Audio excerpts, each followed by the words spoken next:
La aprobación de normas por la vía de urgencia, esto es, empleando el decreto ley que simplifica los plazos y rehúye del acuerdo parlamentario, se ha constituido como el motor de creación legislativa sin que medie ni aprecie una verdadera motivación fundamentada en la extraordinaria y urgente necesidad, como reza nuestra Constitución. El ritmo de aprobación vía decreto ya es mayor que el de producción legislativa ordinaria, lo que significa que desde el punto de vista cuantitativo el Poder Ejecutivo, principal impulsor de las normas, ha desplazado al Legislativo, que aunque a posteriori las convalide, se ve incapacitado para tallar los preceptos legales a imagen de las distintas pulsiones parlamentarias fideicomisarias de pequeños territorios o distritos electorales, perpetuando otra alteración sustancial de nuestro modelo democrático, supuestamente parlamentarista, y haciendo recaer de facto el impulso de aprobación normativa al Poder Ejecutivo. Hay cuestiones vitales que precisan de una reacción urgente, no ya de unas demostradas incapaces instituciones, sino al menos del control de la opinión pública, insertando en la agenda del debate aún no ventilados ni resueltos asuntos, como el abuso del mecanismo de urgencia para aprobar leyes.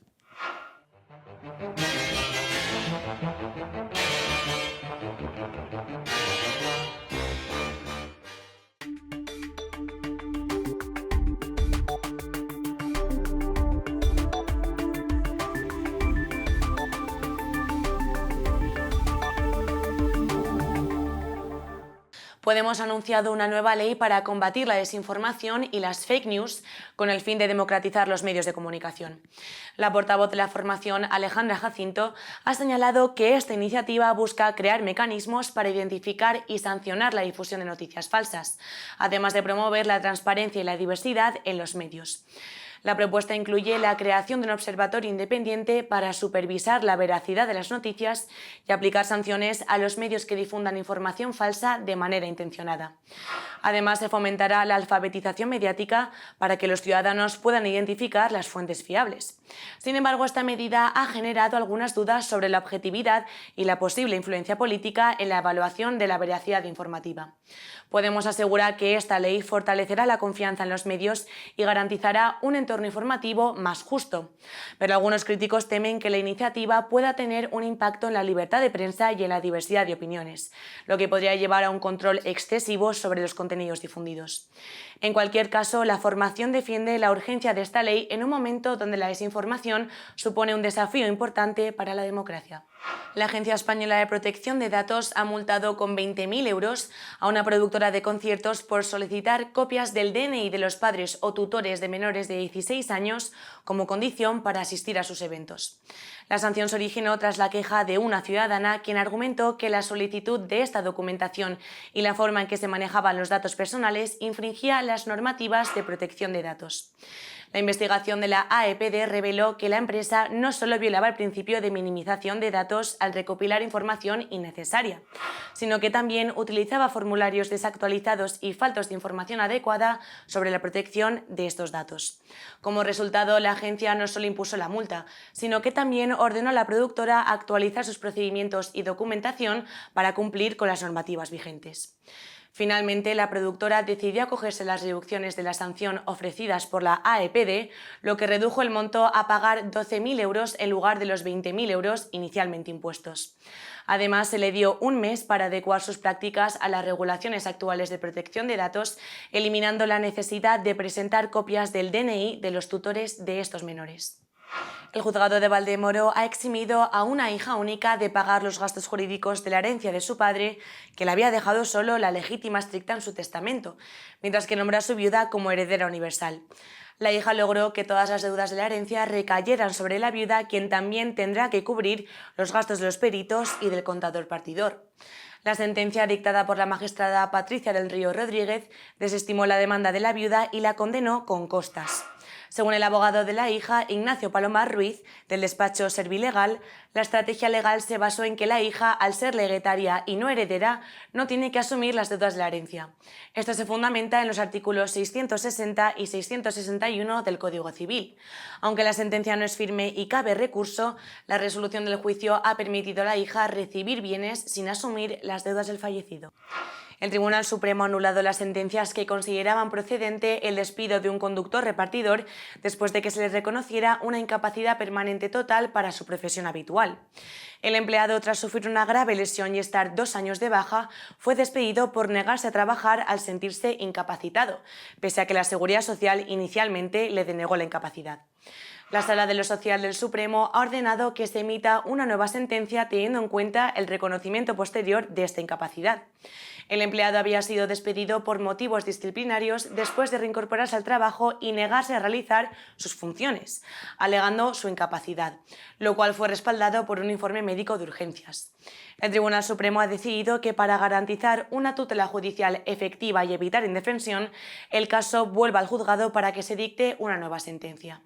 Esta deberá considerar la incapacidad permanente total que finalmente se le reconoció al trabajador, lo que podría cambiar la calificación de su despido. La Audiencia Nacional ha fallado a favor de los funcionarios que retrasan su jubilación, asegurando que mantendrán el beneficio adicional que obtienen por ello, incluso cuando se apliquen los límites de las pensiones públicas. Este fallo confirma que el artículo 162.3 de la Ley General de Seguridad Social protege a los jubilados tardíos. El caso se centró en una funcionaria que al retrasar su jubilación 2 años obtuvo un 8% adicional en su pensión, elevándola a 1.832 euros mensuales. Al sumar esta cantidad a su pensión de viudedad, superaba el límite máximo anual de pensiones públicas, por lo que la Dirección General de Costes de Personal y Pensiones Públicas redujo su pensión de jubilación.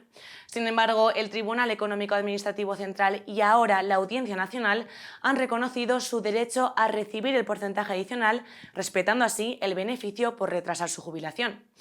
La sentencia destaca que la ley establece un segundo límite máximo para quienes retrasan su jubilación, permitiendo sumar el porcentaje adicional sin perder beneficios y aplicando un límite especial que toma en cuenta el haber regulador del grupo A1 del régimen de clases pasivas del Estado. La encuesta de esta semana de Economists and Juris versa sobre los juicios telemáticos que serán la norma, ¿a favor o en contra? Todavía puedes participar en ella.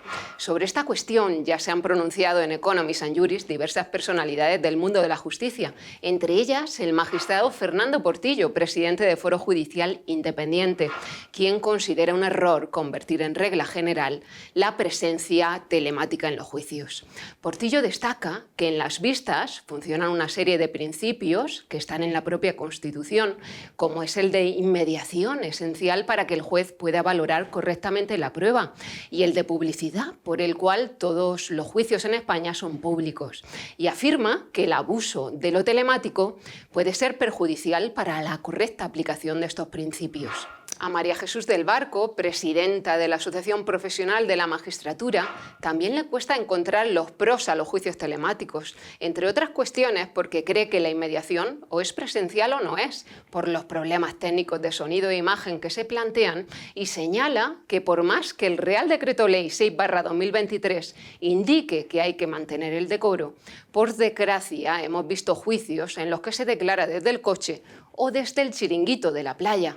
Óscar Fernández León, decano del Colegio de Abogados de Sevilla, afirma que los juicios telemáticos puede que constituyan una herramienta necesaria para la mejora del funcionamiento de la justicia y una apuesta acorde con los tiempos actuales y los futuros, pero igualmente afirma que el principio de inmediación va a sufrir y mucho con las vistas telemáticas si se generalizan, o vía excepción se extienden indiscriminadamente a actos procesales, especialmente a juicios orales con la intervención de testigos, partes y peritos.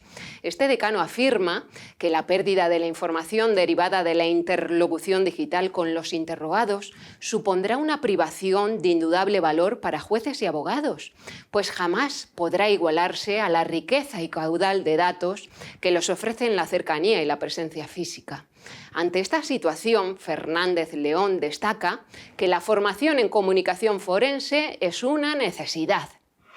Cambiando de asunto, esta semana ha sido entrevistada en Economists and Juris la presidenta del CEGAE, Victoria Ortega, y estos son algunos de los titulares que nos ha dejado.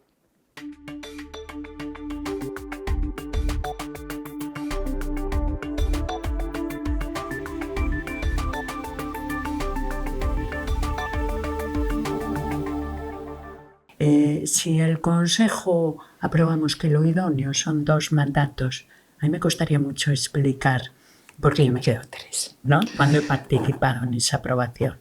Hay una cosa que efectivamente he hecho bien, aquí sí hablo en primera persona, hoy hablo en plural, que es el saber haberme rodeado siempre de equipos magníficos, tanto en el ámbito técnico como en el ámbito político. Yo creo que eso sí lo he hecho bien.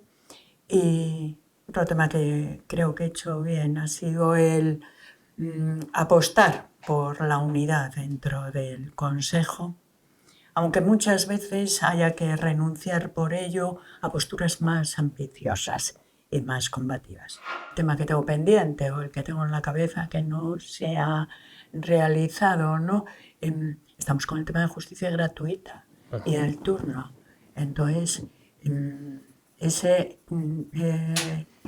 para ser sincera, no lo doy por perdido, ¿no? Queda un margen. Y extraordinaria ilusión tener esto avanzado. ¿Tiene conocimiento de si Rafael Masí, actual decano del Colegio de Las Palmas, va a presentarse a presidente del Consejo General de la Abogacía Española? Él lo ha comentado, entonces yo sé lo que él ha comentado y efectivamente ha comentado que es su intención. Creo que a día de hoy no ha presentado la candidatura, tampoco lo digo con mucha certeza, pero creo que no, pero es verdad que lo ha comentado.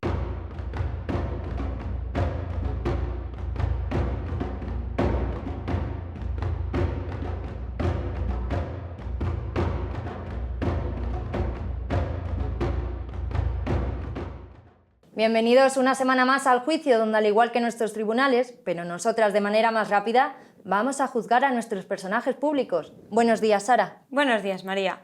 Pues como una semana más, vayamos al grano. Esta semana sube la abogada Maravillas Hernández López, por ser pionera y convertirse en la primera decana del ilustre Colegio de la Abogacía de Murcia. Tras más de 21 años trabajando dentro del propio colegio, los últimos como vicedecana, ahora se convertirá en la próxima decana.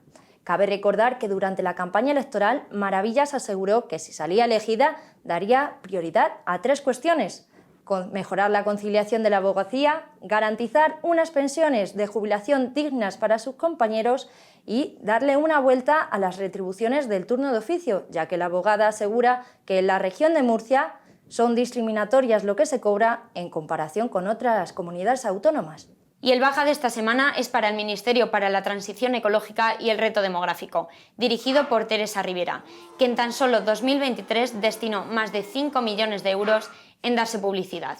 Lo cuestionable, más allá de la friolera de estas cifras, es que esta institución únicamente destinó 500.000 euros en cuestiones diferentes a las de publicar anuncios en Internet. Es decir, que de los más de 6 millones de euros con los que contaba el presupuesto para poder haber destinado en combatir el cambio climático, el Ministerio únicamente invirtió un 10% en cuestiones medioambientales. Tal y como ha informado esta semana el medio de comunicación The Objective, Prisa, A3 Media y Mediaset fueron los principales adjudicatarios de la publicidad del Ministerio de Transición Ecológica el año pasado. Por su parte, YouTube, la plataforma de Google, se llevó más de 300.000 euros del total repartido. En total se realizaron 29 campañas. Campañas que, no nos engañemos, más allá de intentar concienciar a la sociedad, lo que trataban era de hacer un lavado de cara del Ministerio. Pero vamos, Rivera, no nos tome por ingenuos. En vez de gastar nuestro dinero público en publicar anuncios que lo que nos pide es que cerremos el grifo para acabar con la sequía, haga realmente algo por ponerle freno.